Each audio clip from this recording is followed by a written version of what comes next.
Welcome students. So we are discussing about object oriented programming concepts. So we are discussing about fundamentals of object oriented programming in this video lecture.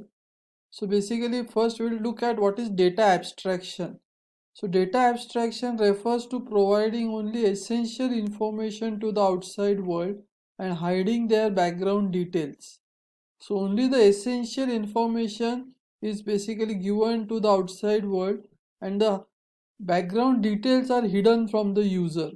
That is to represent the needed information in program without presenting the details.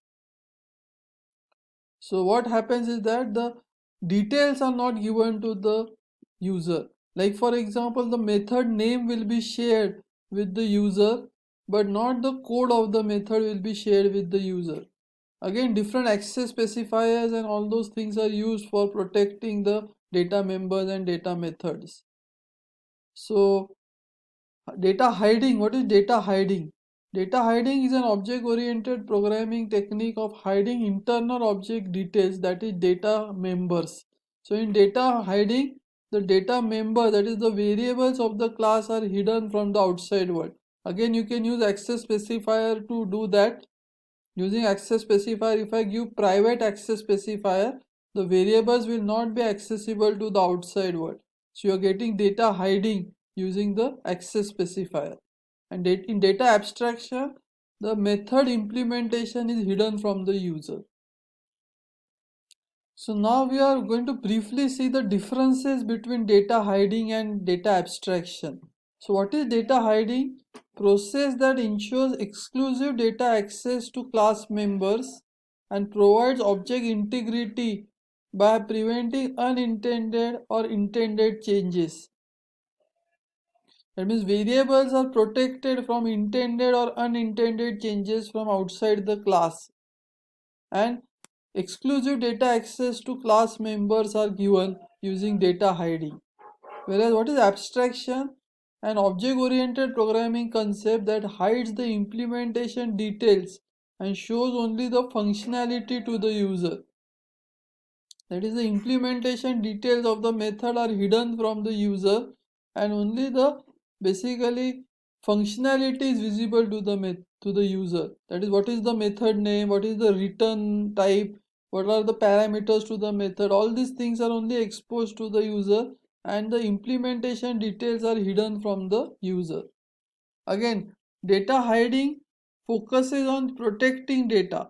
So focus of data hiding is on protecting data, whereas focus of data abstraction is focuses on hiding the complexity of the system. So the code of the method and the complexity of the system is hidden from the user. Again, data hiding helps to secure the data. So data hiding basically secures the data by using proper access specifiers. Whereas abstraction helps to hide the implementation details and display only the functionalities to the user. So implementation details are hidden in abstraction, whereas security of data is provided in data hiding. Now the next fundamental concept in object-oriented programming is inheritance. So what is inheritance basically?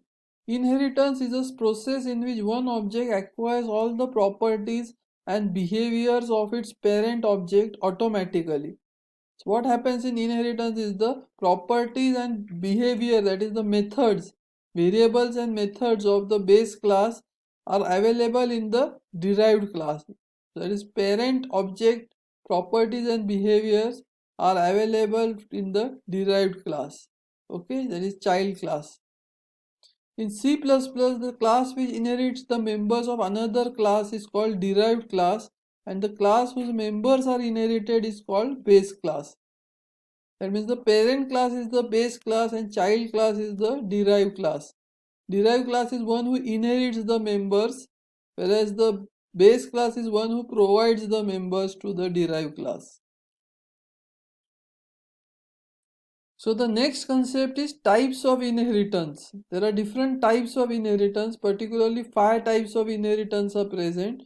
Single inheritance, multiple inheritance, multi-level inheritance, hierarchical inheritance, and hybrid inheritance. These are the 5 types of inheritance present in object oriented programming, specifically in C++. Okay. So the next thing is the example of inheritance. So what they are given is that they are given a base class vehicle and a derived class car. So vehicle class is the base class and derived class is car. So how you give the base class? By keyword class, name of the base class, that is vehicle, in opening curly brackets and closing curly brackets, a class of vehicle having the methods and variables of class vehicle. And how you give inheritance is derived class name, that is class car, colon access specifier, public in this case, and the base class name vehicle. So this is how you give inheritance in basically C++.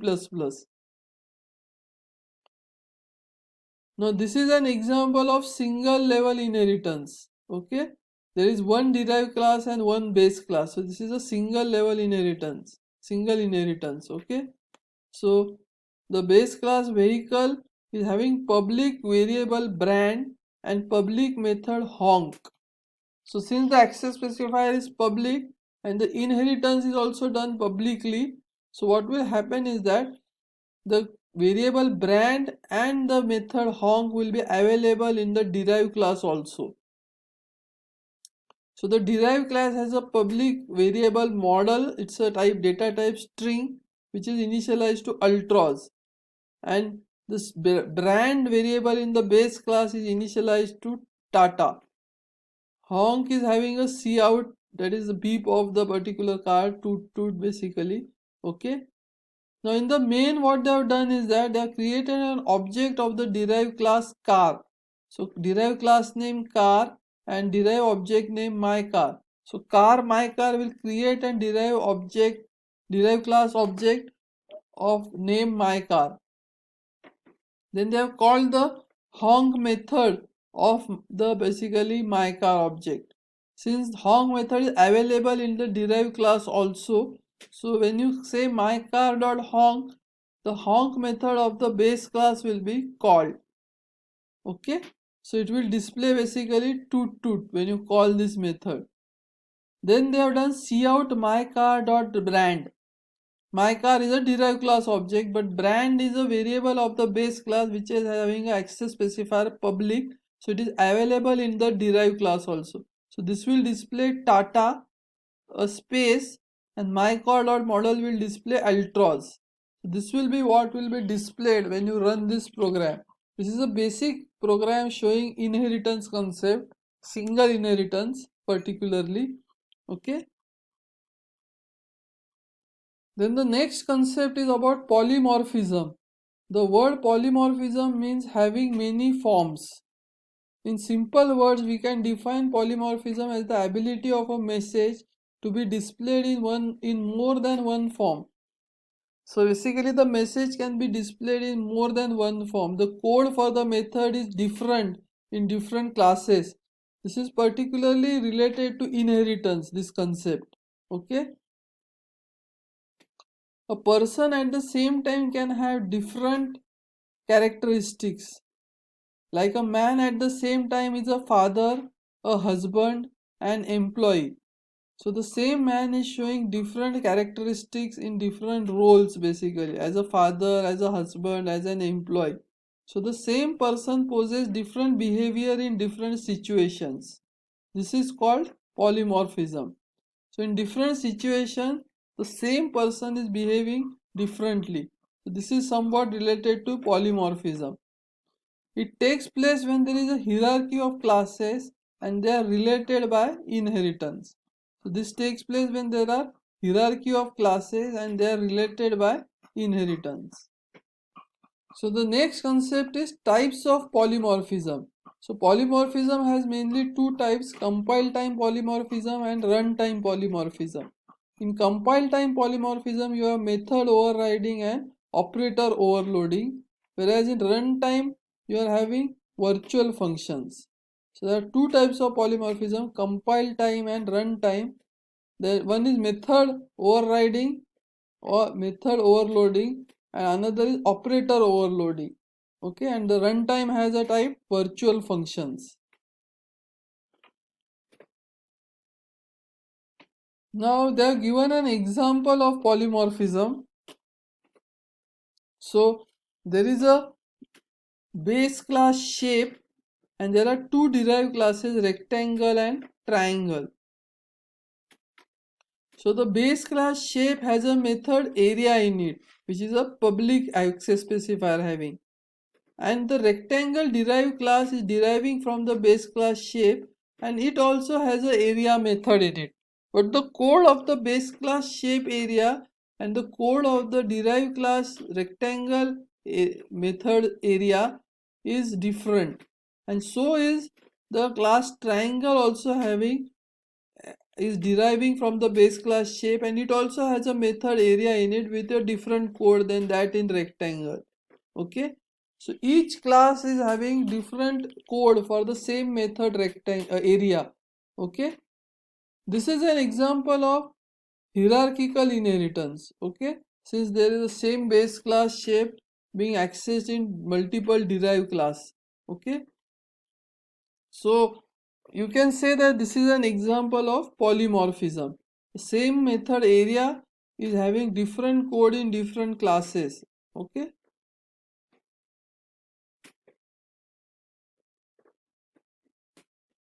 So in the base class shape, the method area is having cout as parent class area. Okay. Whereas in the derived class rectangle, which is inheriting from the base class shape publicly, uh, it is having the code as width into height. It is returning the value width into height. Whereas in the another derived class triangle which is inheriting from the base class shape, the method area is having width into height divided by 2. It is returning a different value in the derived class triangle. So area is showing polymorphism. This method area is showing polymorphism. In different context it is showing different basically behavior. So this is the example of polymorphism. So the next concept is the benefits of OOP, benefits of object oriented programming. So modularity to easier for easier troubleshooting.